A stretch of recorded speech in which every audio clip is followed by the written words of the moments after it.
Cannes, 7 avril, 9 heures du soir. Des princes, partout des princes. Ceux qui aiment les princes sont heureux. À peine eus-je mis le pied hier matin sur la promenade de la Croisette que j'en rencontrai 3, l'un derrière l'autre.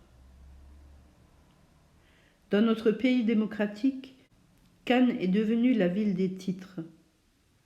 Si on pouvait ouvrir les esprits comme on lève le couvercle d'une casserole, on trouverait des chiffres dans la tête d'un mathématicien, des silhouettes d'acteurs gesticulant et déclamant dans la tête d'un dramaturge, la figure d'une femme dans la tête d'un amoureux, des images paillardes dans celle d'un débauché, des vers dans la cervelle d'un poète, mais dans le crâne des gens qui viennent à Cannes, on trouverait des couronnes de tous les modèles, nageant comme les pâtes dans un potage.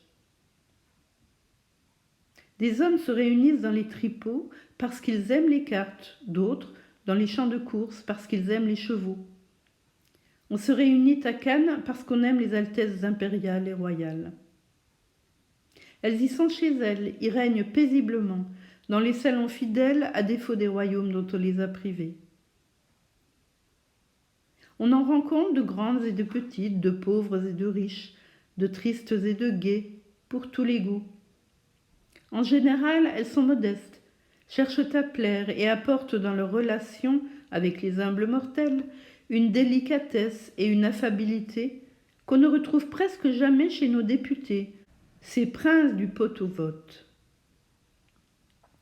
Mais si les princes, les pauvres princes errants, sans budget ni sujet, qui viennent vivre en bourgeois dans cette ville élégante et fleurie, s'y montrent simples et ne donnent point à rire, même aux irrespectueux, il n'en est pas de même des amateurs d'altesse.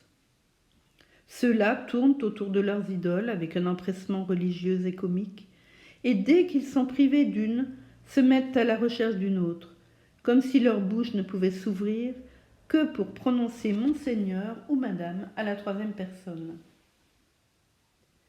On ne peut les voir 5 minutes sans qu'ils racontent ce que leur a répondu la princesse, ce que leur a dit le grand-duc, la promenade projetée avec l'un et le mot spirituel de l'autre.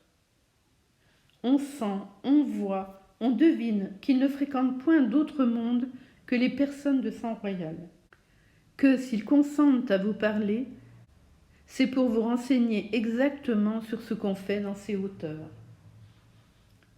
Et des luttes acharnées, des luttes où sont employées toutes les ruses imaginables, s'engagent pour avoir à sa table, une fois au moins par saison, un prince, un vrai prince, un de ceux qui font prime. Quel respect on inspire quand on est du lawn tennis d'un grand-duc ou quand on a été seulement présenté à Galles. C'est ainsi que s'expriment les super chics. Se faire inscrire à la porte de ces exilés, comme dit Daudet, de ces culbutés, dirait un autre, constitue une occupation constante, délicate, absorbante, considérable. Le registre est déposé dans le vestibule, entre 2 valets, dont l'un vous offre une plume. On écrit son nom à la suite de 2000 autres noms de toute farine, où les titres foisonnent, où les 2 fourmillent. Puis on s'en va, fier comme si l'on venait d'être anobli, heureux comme si l'on eût accompli un devoir sacré, et on dit avec orgueil à la première connaissance rencontrée « Je viens de me faire inscrire chez le grand-duc de Gerolstein ». Puis le soir au dîner, on raconte avec importance « J'ai remarqué tantôt sur la liste du grand-duc de Gerolstein les noms de X, Y et Z. » Et tout le monde écoute avec intérêt, comme s'il s'agissait d'un événement de la dernière importance. Mais pourquoi rire et s'étonner de l'innocente et douce manie des élégants amateurs de princes, quand nous rencontrons à Paris 50 races différentes d'amateurs de grands hommes qui ne sont pas moins amusantes. Pour quiconque tient un salon, il importe de pouvoir montrer des célébrités. Et une chasse est organisée afin de les conquérir. Il n'est guère de femme du monde et du meilleur qui ne tienne à avoir son artiste ou ses artistes. Et elle donne des dîners pour eux, afin de faire savoir à la ville et à la province qu'on est intelligent chez elle. Poser pour l'esprit qu'on n'a pas, mais qu'on fait venir à grand bruit, ou pour les relations princières. Où donc est la différence ? Les plus recherchés parmi les grands hommes par les femmes jeunes ou vieilles sont assurément les musiciens. Certaines maisons en possèdent des collections complètes. Ces artistes ont d'ailleurs cet avantage inestimable d'être utiles dans les soirées.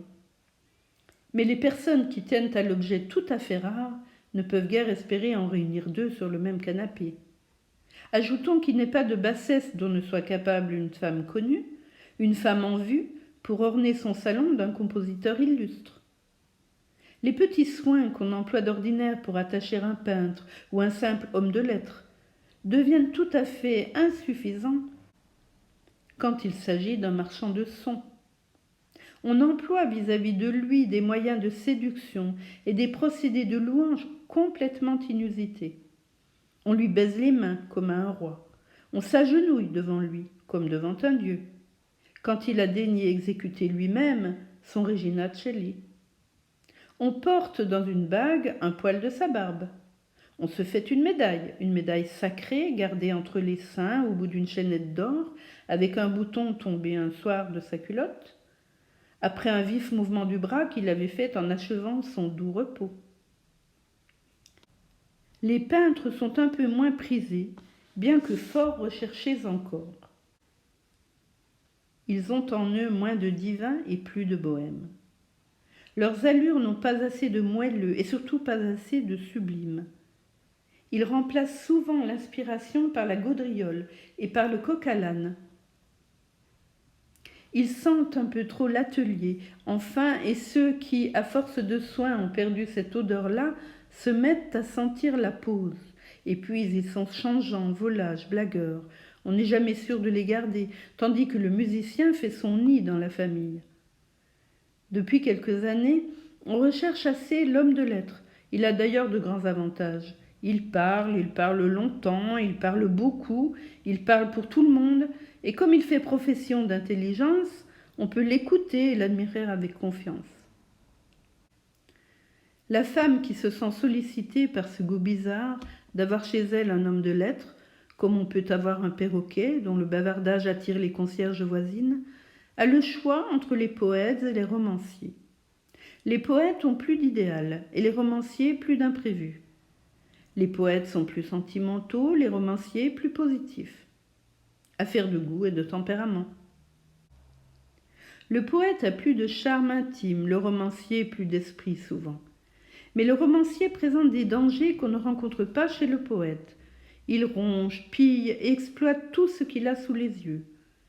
Avec lui, on ne peut jamais être tranquille, jamais sûr qu'il ne vous couchera point un jour toute nue entre les pages d'un livre. Son œil est comme une pompe qui absorbe tout, comme la main d'un voleur toujours en travail. Rien ne lui échappe. Il cueille et ramasse sans cesse. Il cueille les mouvements, les gestes, les intentions, tout ce qui passe et se passe devant lui. Il ramasse les moindres paroles, les moindres actes, les moindres choses. Il emmagasine du matin au soir des observations de toute nature dont il fait des histoires à vendre. Des histoires qui courent au bout du monde, qui seront lues, discutées, commentées par des milliers et des millions de personnes.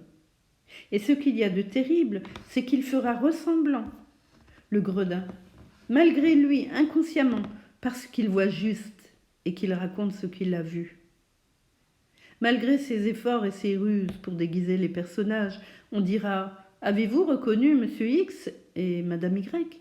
Ils sont frappants. » Certes, il est aussi dangereux pour les gens du monde de choyer et d'attirer les romanciers, qu'il le serait pour un marchand de farine d'élever des rats dans son magasin. Et pourtant, ils sont en faveur.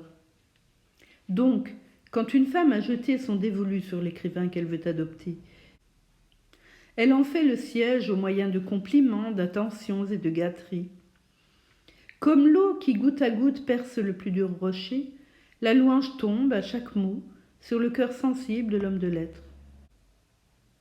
Alors, dès qu'elle le voit attendri, ému, gagné par cette constante flatterie, elle l'isole, elle coupe peu à peu les attaches qu'il pouvait avoir ailleurs et l'habitue insensiblement à venir chez elle, à s'y plaire, à y installer sa pensée. Pour le bien acclimater dans la maison, elle lui ménage et lui prépare des succès, le met en lumière, en vedette, lui témoigne devant tous les anciens habitués du lieu une considération marquée, une admiration sans égale. Alors, se sentant idole, il reste dans ce temple. Il y trouve d'ailleurs tout avantage, car les autres femmes essaient sur lui leurs plus délicates faveurs pour l'arracher à celle qui l'a conquis. Mais s'il est habile, il ne cédera point aux sollicitations et aux coquetteries dont on l'accable. Et plus il se montrera fidèle, plus il sera poursuivi, prié, aimé. Oh, qu'il prenne garde de se laisser entraîner par toutes ces sirènes de salon. Il perdrait aussitôt les 3/4 de sa valeur dans la circulation. Il forme bientôt un centre littéraire, une église dont il est le Dieu, le seul Dieu. Car les véritables religions n'ont jamais plusieurs divinités. On ira dans la maison pour le voir, l'entendre, l'admirer, comme on vient de très loin en certains sanctuaires. On l'enviera à lui, on l'enviera à elle. Ils parleront des lettres comme les prêtres parlent des dogmes, avec science et gravité. On les écoutera l'un et l'autre, et on aura, en sortant de ce salon lettré, la sensation de sortir d'une cathédrale. D'autres encore sont recherchés, mais à des degrés inférieurs. Ainsi, les généraux, dédaignés du vrai monde, où ils sont classés à peine au-dessus des députés, font encore prime dans la petite bourgeoisie. Le député n'est demandé que dans les moments de crise. On le ménage par un dîner de temps en temps, pendant les accalmies parlementaires. Le savant a ses partisans, car tous les goûts sont dans la nature, et le chef de bureau lui-même est fort prisé par les gens qui habitent au 6e étage. Mais ces gens-là ne viennent pas à Cannes. À peine la bourgeoisie y a-t-elle quelques timides représentants. C'est seulement avant midi qu'on rencontre sur la Croisette tous les nobles étrangers. La Croisette est une longue promenade en demi-cercle qui suit la mer depuis la Pointe, en face Sainte-Marguerite, jusqu'au port que domine la vieille ville. Les femmes jeunes et sveltes, il est de bon goût d'être maigres, vêtues à l'anglaise, vont d'un pas rapide, escortées par de jeunes hommes alertes en tenue de lawn tennis. Mais de temps en temps, on rencontre un pauvre être décharné qui se traîne d'un pas accablé, appuyé au bras d'une mère, d'un frère ou d'une sœur. Ils toussent et halètent, ces misérables, enveloppés de châles malgré la chaleur, et nous regardent passer avec des yeux profonds, désespérés et méchants. Ils souffrent, ils meurent, car ce pays ravissant et tiède, c'est aussi l'hôpital du monde et le cimetière fleuri de l'Europe aristocrate. L'affreux mal qui ne pardonne guère et qu'on nomme aujourd'hui la tuberculose, le mal qui ronge, brûle et détruit par milliers les hommes, semble avoir choisi cette côte pour y achever ses victimes. Comme de tous les coins du monde, on doit la maudire, cette terre charmante et redoutable, antichambre de la mort. Parfumée et douce, où tant de familles humbles et royales, princières et bourgeoises, ont laissé quelqu'un, presque tout un enfant en qui germaient leurs espérances et s'épanouissait leur tendresse. Je me rappelle Menton, la plus chaude, la plus saine de ces villes d'hiver. De même que dans les cités guerrières, on voit les forteresses debout sur les hauteurs environnantes, ainsi de cette plage d'agonisants, on aperçoit le cimetière au sommet d'un monticule.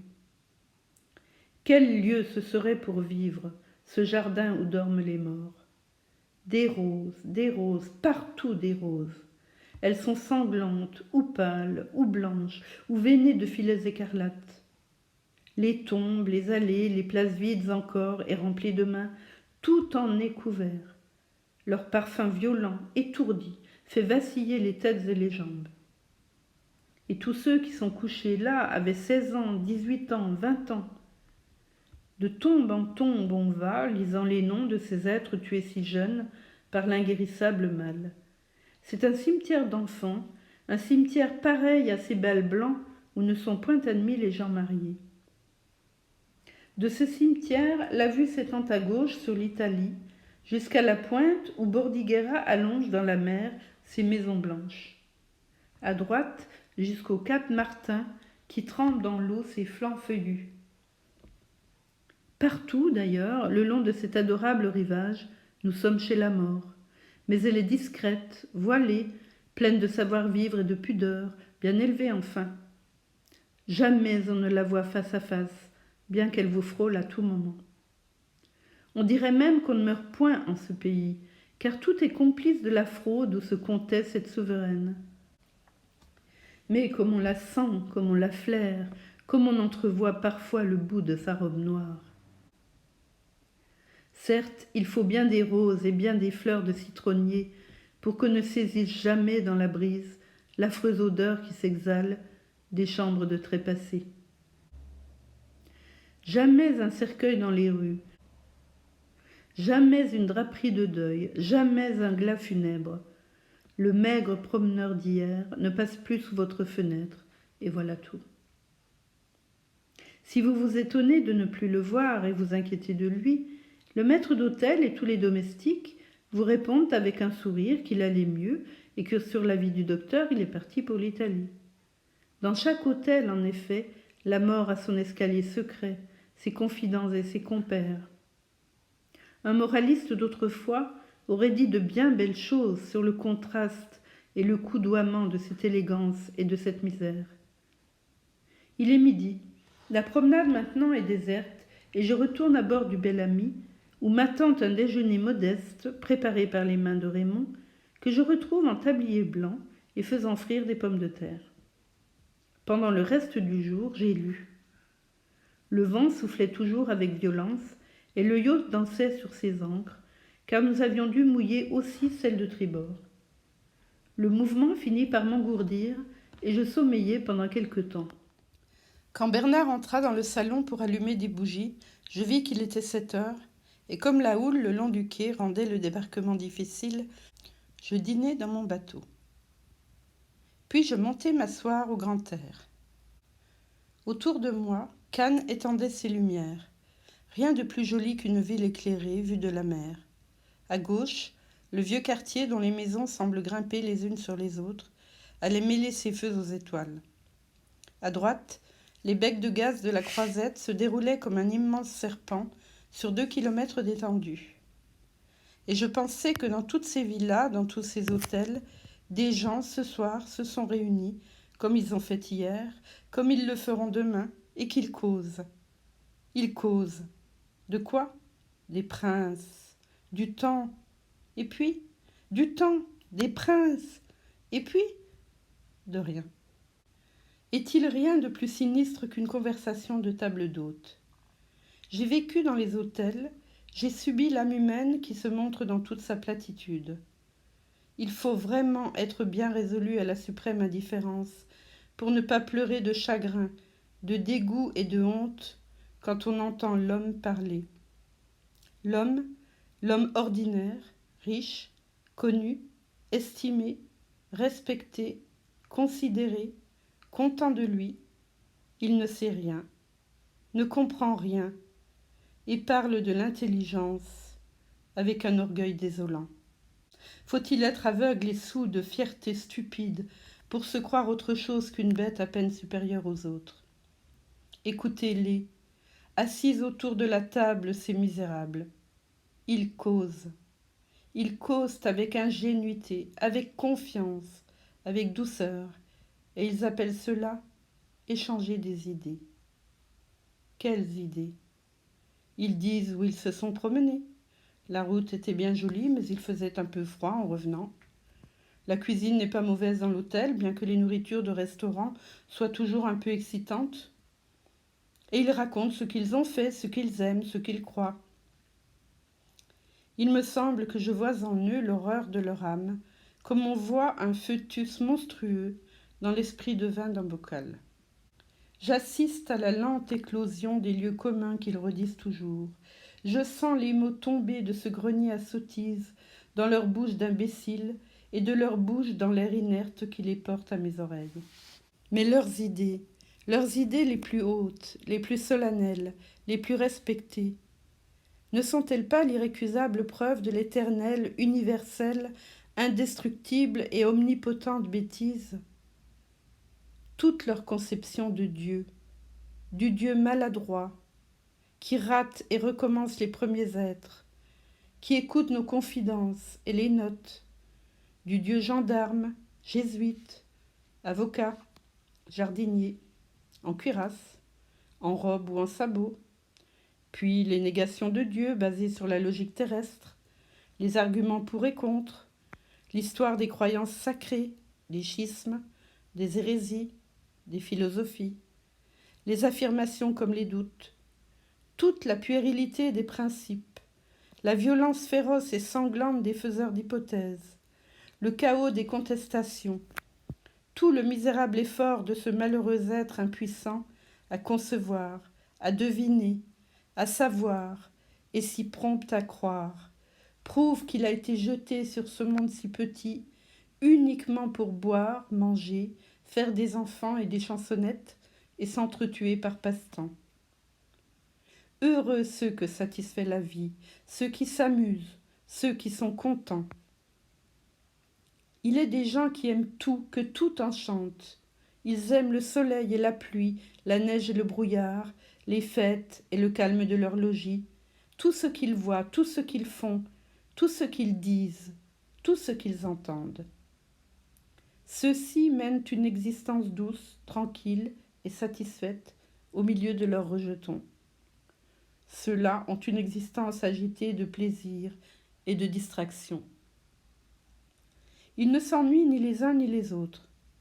La vie, pour eux, est une sorte de spectacle amusant, dont ils sont eux-mêmes acteurs, une chose bonne et changeante, qui sans trop les étonner les ravit. Mais d'autres hommes, parcourant d'un éclair de pensée le cercle étroit des satisfactions possibles, demeurent atterrés devant le néant du bonheur, la monotonie et la pauvreté des joies terrestres. Dès qu'ils touchent à 30 ans, tout est fini pour eux. Qu'attendraient-ils ? Rien ne les distrait plus. Ils ont fait le tour de nos maigres plaisirs. Heureux ceux qui ne connaissent pas l'écœurement abominable des mêmes actions toujours répétées. Heureux ceux qui ont la force de recommencer chaque jour les mêmes besognes, avec les mêmes gestes, autour des mêmes meubles, devant le même horizon, sous le même ciel, de sortir par les mêmes rues où ils rencontrent les mêmes figures et les mêmes animaux. Heureux ceux qui ne s'aperçoivent pas avec un immense dégoût que rien ne change, que rien ne passe, et que tout se lasse. Faut-il que nous ayons l'esprit lent, fermé et peu exigeant pour nous contenter de ce qui est? Comment se fait-il que le public du monde n'ait pas encore crié au rideau, n'ait pas demandé l'acte suivant avec d'autres êtres que l'homme, d'autres formes, d'autres fêtes, d'autres plantes, d'autres astres, d'autres inventions, d'autres aventures? Vraiment, personne n'a donc encore éprouvé la haine du visage humain toujours pareil, la haine des animaux qui semblent des mécaniques vivantes, avec leurs instincts invariables, transmis dans leurs semences du premier de leur race au dernier, la haine des paysages éternellement semblables et la haine des plaisirs jamais renouvelés. Consolez-vous, dit-on, dans l'amour de la science et des arts, mais on ne voit donc pas que nous sommes toujours emprisonnés en nous-mêmes, sans parvenir à sortir de nous, condamnés à traîner le boulet de notre rêve sans essor. Tout le progrès de notre effort cérébral consiste à constater des faits matériels, au moyen d'instruments ridiculement imparfaits, qui suppléent cependant un peu à l'incapacité de nos organes. Tous les 20 ans, un pauvre chercheur qui meurt à la peine découvre que l'air contient un gaz encore inconnu, qu'on dégage une force impondérable, inexprimable et inqualifiable en frottant de la cire sur du drap, que parmi les innombrables étoiles ignorées, il s'en trouve une qu'on n'avait pas encore signalée dans le voisinage d'une autre, vue et baptisée depuis longtemps. Qu'importe. Nos maladies viennent des microbes ? Fort bien. Mais d'où viennent ces microbes ? Et les maladies de ces invisibles eux-mêmes? Et les soleils, d'où viennent-ils? Nous ne savons rien, nous ne voyons rien, nous ne pouvons rien, nous ne devinons rien, nous n'imaginons rien, nous sommes enfermés, emprisonnés en nous. Et des gens s'émerveillent du génie humain. Les arts? La peinture consiste à reproduire avec des couleurs les monotones paysages, sans qu'ils ressemblent jamais à la nature, à dessiner les hommes, en s'efforçant sans y jamais parvenir de leur donner l'aspect des vivants. On s'acharne ainsi inutilement pendant des années à imiter ce qui est, et on arrive à peine, par cette copie immobile et muette des actes de la vie, à faire comprendre aux yeux exercés ce qu'on a voulu tenter. Pourquoi ces efforts? Pourquoi cette imitation vaine? Pourquoi cette reproduction banale de choses si tristes par elles-mêmes? Misère. Les poètes font avec des mots ce que les peintres essaient avec des nuances. Pourquoi encore? Quand on a lu les 4 plus habiles, les 4 plus ingénieux, il est inutile d'en ouvrir un autre. Et on ne sait rien de plus. Ils ne peuvent, eux aussi, ces hommes, qu'imiter l'homme. Ils s'épuisent en un labeur stérile. Car l'homme ne changeant pas, leur art inutile est immuable. Depuis que s'agite notre courte pensée, l'homme est le même. Ses sentiments, ses croyances, ses sensations sont les mêmes. Il n'a point avancé, il n'a point reculé, il n'a point remué. À quoi me sert d'apprendre ce que je suis, de lire ce que je pense, de me regarder moi-même dans les banales aventures d'un roman? Ah, si les poètes pouvaient traverser l'espace, explorer les astres, découvrir d'autres univers, d'autres êtres, varier sans cesse pour mon esprit la nature et la forme des choses, me promener sans cesse dans un inconnu changeant et surprenant, ouvrir des portes mystérieuses sur des horizons inattendus et merveilleux, je les lirais jour et nuit. Mais ils ne peuvent, ces impuissants, que changer la place d'un mot et me montrer mon image, comme les peintres. À quoi bon? Car la pensée de l'homme est immobile.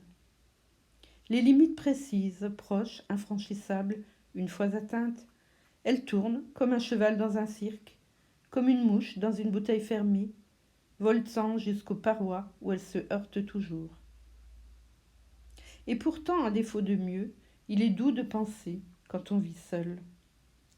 Sur ce petit bateau que ballotte la mer, qu'une vague peut emplir et retourner, je sais et je sens combien rien n'existe de ce que nous connaissons, car la terre qui flotte dans le vide est encore plus isolée, plus perdue que cette barque sur les flots. Leur importance est la même, leur destinée s'accomplira. Et je me réjouis de comprendre le néant des croyances et la vanité des espérances qu'engendra notre orgueil d'insecte. Je me suis couchée, bercée par le tangage, et j'ai dormi d'un profond sommeil, comme on dort sur l'eau, jusqu'à l'heure où Bernard me réveilla pour me dire « Mauvais temps, monsieur, nous ne pouvons pas partir ce matin. » Le vent est tombé, mais la mer, très grosse ou large, ne permet pas de faire route vers Saint-Raphaël. Encore un jour à passer à Cannes. Vers midi, le vent d'ouest se leva de nouveau, moins fort que la veille, et je résolus d'en profiter pour aller visiter l'escadre au golfe Juan. Le bel ami, en traversant la rade, dansait comme une chèvre, et je dus gouverner avec grande attention pour ne pas recevoir à chaque vague qui nous arrivait presque par le travers des paquets d'eau par la figure. Mais bientôt je gagnai l'abri des îles et je m'engageai dans le passage sous le château fort de Sainte-Marguerite. Sa muraille droite tombe sous les rocs battus du flot et son sommet ne dépasse guère la côte peu élevée de l'île. On dirait une tête enfoncée entre 2 grosses épaules. On voit très bien la place où descendit Bazaine. Il n'était pas besoin d'être un gymnaste habile pour se laisser glisser sur ces rochers complaisants. Cette évasion me fut racontée en grand détail par un homme qui se prétendait et qui pouvait être bien renseigné. Bazaine vivait assez libre, recevant chaque jour sa femme et ses enfants. Or, Madame Bazaine, nature énergique, déclara à son mari qu'elle s'éloignerait pour toujours avec les enfants s'il ne s'évadait pas, et elle lui exposa son plan. Il hésitait devant les dangers de la fuite et les doutes sur le succès. Mais quand il vit sa femme décidée à accomplir sa menace, il consentit. Alors, chaque jour, on introduisit dans la forteresse des jouets pour les petits. Toute une minuscule gymnastique de chambre. C'est avec ces joujoux que fut fabriquée la corde à nœuds qui devait servir au maréchal. Elle fut confectionnée lentement pour ne pas éveiller de soupçons, puis cachée avec soin dans un coin du préau par une main amie. La date de l'évasion fut alors fixée. On choisit un dimanche, la surveillance ayant paru moins sévère ce jour-là. Et madame Bazaine s'absenta pour quelque temps. Le maréchal se promenait généralement jusqu'à 8 heures du soir dans le préau de la prison, en compagnie du directeur, homme aimable dont le commerce lui plaisait. Puis il rentrait en ses appartements que le geôlier chef verrouillait et cadenassait en présence de son supérieur. Le soir de la fuite, Bazaine feignit d'être souffrant et voulut rentrer 1 heure plus tôt. Il pénétra en effet en son logement. Mais dès que le directeur se fut éloigné pour chercher son geôlier et le prévenir d'enfermer immédiatement le captif, le maréchal ressortit bien vite et se cacha dans la cour. On verrouilla la prison vide, et chacun rentra chez soi. Vers 11 heures, Bazaine sortit de sa cachette munie de l'échelle, il l'attacha et descendit sur les rochers. Au jour levant, un complice détacha la corde et la jeta au pied du mur. Vers 8h30, le directeur de Sainte-Marguerite s'informa du prisonnier, surpris de ne pas le voir encore, car il sortait tôt chaque matin. Le valet de chambre de Bazaine refusa d'entrer chez son maître. À 9h enfin, le directeur força la porte et trouva la cage abandonnée. Madame Bazaine, de son côté, pour exécuter ses projets, avait été trouver un homme à qui son mari avait rendu jadis un service capital. Elle s'adressait à un cœur reconnaissant, et elle se fit un allié aussi dévoué qu'énergique. Ils réglèrent ensemble tous les détails, puis elle se rendit à Gênes sous un faux nom, et loua, sous prétexte d'une excursion à Naples, un petit vapeur italien, au prix de 1 000 francs par jour, en stipulant que le voyage durerait au moins 1 semaine, et qu'on pourrait le prolonger d'un temps égal aux mêmes conditions. Le bâtiment se mit en route. Mais à peine eut-il pris la mer que la voyageuse parut changer de résolution, et elle demanda au capitaine s'il lui déplaisait d'aller jusqu'à Cannes chercher sa belle-sœur. Le marin y consentit volontiers et jeta l'ancre le dimanche soir au golfe Juan. Madame Bazaine se fit mettre à terre en recommandant que le canot ne s'éloignât point. Son complice dévoué l'attendait avec une autre barque sur la promenade de la Croisette, et ils traversèrent la passe qui sépare du continent la petite île de Sainte-Marguerite. Son mari était là, sur les roches, les vêtements déchirés, le visage meurtri, les mains en sang. La mer étant un peu forte, il fut contraint d'entrer dans l'eau pour gagner la barque qui se serait brisée contre la côte. Lorsqu'ils furent revenus à terre, le canot fut abandonné. Ils regagnèrent alors la première embarcation, puis le bâtiment resté sous vapeur. Madame Bazaine déclara alors au capitaine que sa belle-sœur se trouvait trop souffrante pour venir, et montrant le maréchal, elle ajouta « N'ayant pas de domestique, j'ai pris un valet de chambre. Cet imbécile vient de tomber sur les rochers et de se mettre dans l'état où vous le voyez. Envoyez-le, s'il vous plaît, avec les matelots, et faites-lui donner ce qu'il faut pour se panser et recoudre ses hardes. » Bazaine alla coucher dans l'entrepont. Or, le lendemain, au point du jour, on avait gagné la haute mer. Madame Bazaine changea encore de projet et, se disant malade, se fit reconduire à Gênes. Mais la nouvelle de l'évasion était déjà connue, et le populaire, averti, s'ameuta en vociférant sous les fenêtres de l'hôtel. Le tumulte devint bientôt si violent que le propriétaire, épouvanté, fit s'enfuir les voyageurs par une porte cachée. Je donne ce récit comme il me fut fait, et je n'affirme rien. Nous approchons de l'escadre dont les lourds cuirassés, sur une seule ligne, semblent des tours de guerre bâtis en pleine mer.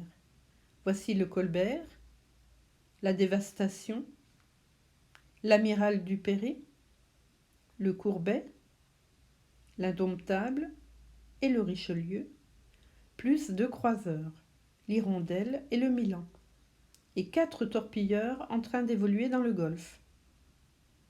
Je peux visiter le Courbet, qui passe pour le type le plus parfait de notre marine. Rien ne donne l'idée du labeur humain, du labeur minutieux et formidable de cette petite bête aux mains ingénieuses, comme ces énormes citadelles de fer qui flottent et marchent, portent une armée de soldats, un arsenal d'armes monstrueuses, et qui sont faites, ces masses, de petits morceaux ajustés, soudés, forgés, boulonnés, travail de fourmis et de géants, qui montrent en même temps tout le génie et toute l'impuissance et toute l'irrémédiable barbarie de cette race si active et si faible qui use ses efforts à créer des engins pour se détruire elle-même. Ceux d'autrefois, qui construisaient avec des pierres des cathédrales en dentelle, palais féeriques pour abriter des rêves enfantins et pieux, ne valaient-ils pas ceux d'aujourd'hui, lançant sur la mer des maisons d'acier qui sont les temples de la mort? Au moment où je quitte le navire pour remonter dans ma coquille, j'entends sur le rivage éclater une fusillade. C'est le régiment d'Antibes, qui fait l'exercice de tirailleurs dans les sables et dans les sapins. La fumée monte en flocons blancs, pareils à des nuées de coton qui s'évaporent, et on voit courir le long de la mer les culottes rouges des soldats. Alors les officiers de marine, intéressés soudain, braquent leurs lunettes vers la terre, et leur cœur s'anime devant ce simulacre de guerre. Quand je songe seulement à ce mot, la guerre, il me vient un effarement, comme si l'on me parlait de sorcellerie, d'inquisition, d'une chose lointaine, finie, abominable, monstrueuse, contre nature. Quand on parle d'anthropophage, nous sourions avec orgueil en proclamant notre supériorité sur ces sauvages, les vrais sauvages. Ceux qui se battent pour manger les vaincus, ou ceux qui se battent pour tuer, rien que pour tuer. Les petits lignards qui courent là-bas sont destinés à la mort comme les troupeaux que pousse un boucher sur les routes. Ils iront tomber dans une plaine, la tête fendue d'un coup de sabre ou la poitrine trouée d'une balle. Et ce sont de jeunes gens qui pourraient travailler, produire, être utiles. Leurs pères sont vieux et pauvres. Leurs mères, qui pendant 20 ans les ont aimés, adorés comme adorent les mères, apprendront dans 6 mois ou 1 an, peut-être, que le fils, l'enfant, le grand enfant élevé avec tant de peine, avec tant d'argent, avec tant d'amour, fut jeté dans un trou comme un chien crevé, après avoir été éventré par un boulet, et piétiné, écrasé, mis en bouillie par les charges de cavalerie. Pourquoi a-t-on tué son garçon, son beau garçon, son seul espoir, son orgueil, sa vie? Elle ne sait pas. Oui, pourquoi? La guerre, se battre, égorger, massacrer des hommes. Et nous avons aujourd'hui, à notre époque, avec notre civilisation, avec l'étendue de science et le degré de philosophie où l'on croit parvenu le génie humain, des écoles où l'on apprend à tuer de très loin, avec perfection, beaucoup de monde en même temps, à tuer de pauvres diables d'hommes innocents, chargés de famille et sans casier judiciaire. Et le plus stupéfiant, c'est que le peuple ne se lève pas contre le gouvernement. Quelle différence y a-t-il donc entre les monarchies et les républiques? Le plus stupéfiant, c'est que la société tout entière ne se révolte pas à ce mot de guerre. Ah, nous vivons toujours sous le poids des vieilles et odieuses coutumes, des criminels préjugés, des idées féroces de nos barbares aïeux, car nous sommes des bêtes, nous resterons des bêtes, que l'instinct domine et que rien ne change. N'aurait-on pas honni tout autre que Victor Hugo qui eût jeté ce grand cri de délivrance et de vérité? Aujourd'hui, la force s'appelle la violence et commence à être jugée. La guerre est mise en accusation. La civilisation sur la plainte du genre humain, instruit le procès et dresse le grand dossier criminel des conquérants et des capitaines. Les peuples en viennent à comprendre que l'agrandissement d'un forfait n'en saurait être la diminution. Que si tuer est un crime, tuer beaucoup n'en peut pas être la circonstance atténuante. Que si voler est une honte, envahir ne saurait être une gloire. Ah, proclamons ces vérités absolues, déshonorons la guerre. Vaine colère, indignation de poète, la guerre est plus vénérée que jamais. Un artiste habile en cette partie, un massacreur de génie, M. de Moltke, a répondu un jour au délégué de la paix les étranges paroles que voici. La guerre est sainte, d'institution divine. C'est une des lois sacrées du monde. Elle entretient chez les hommes tous les grands, les nobles sentiments, l'honneur, le désintéressement, la vertu, le courage, et les empêche en un mot de tomber dans le plus hideux matérialisme. Ainsi, se réunir en troupeau de 400 000 hommes, marcher jour et nuit sans repos, ne penser à rien, ni rien étudier, ni rien apprendre, ne rien lire, n'être utile à personne, pourrir de saleté, coucher dans la fange, vivre comme les brutes dans un hébétement continu, piller les villes, brûler les villages, ruiner les peuples, puis rencontrer une autre agglomération de viande humaine, se ruer dessus, faire des lacs de sang, des plaines de chair pilée mêlées à la terre boueuse et rougie, des monceaux de cadavres, avoir les bras ou les jambes emportés, la cervelle écrabouillée sans profit pour personne, et crever au coin d'un champ, tandis que vos vieux parents, votre femme et vos enfants meurent de faim.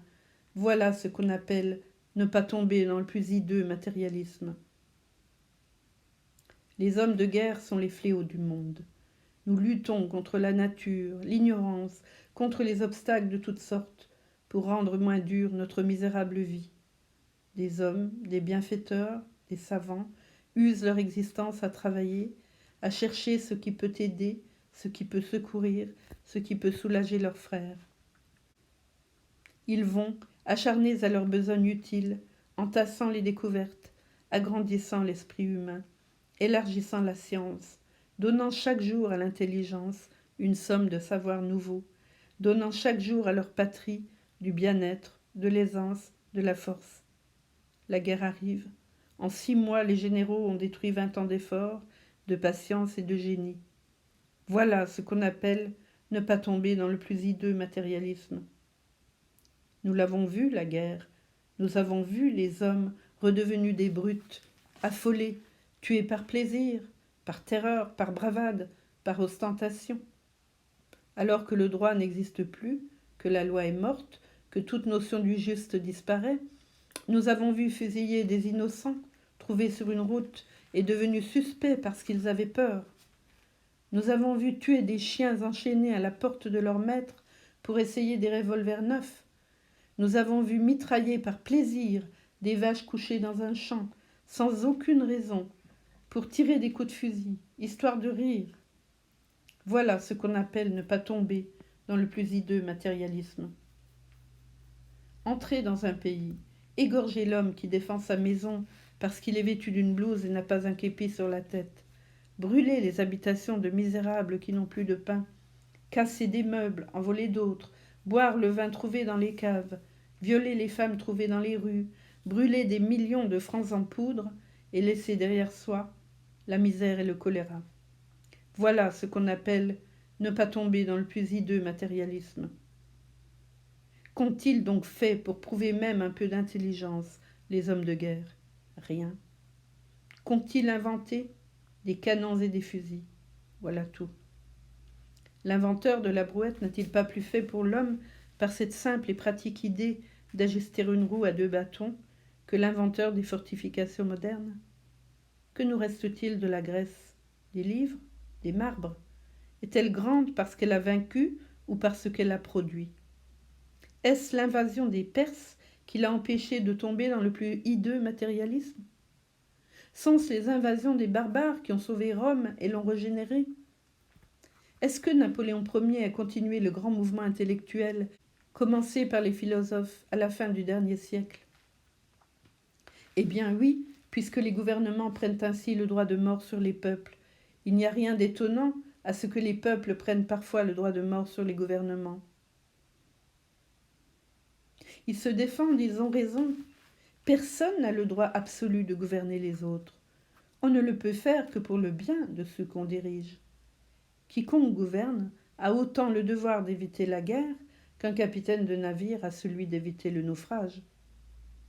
Quand un capitaine a perdu son bâtiment, on le juge et on le condamne s'il est reconnu coupable de négligence ou même d'incapacité. Pourquoi ne jugerait-on pas les gouvernements après chaque guerre déclarée ? Si les peuples comprenaient cela, s'ils faisaient justice eux-mêmes des pouvoirs meurtriers, s'ils refusaient de se laisser tuer sans raison, s'ils se servaient de leurs armes contre ceux qui les leur ont données pour massacrer, ce jour-là, la guerre serait morte. Mais ce jour ne viendra pas.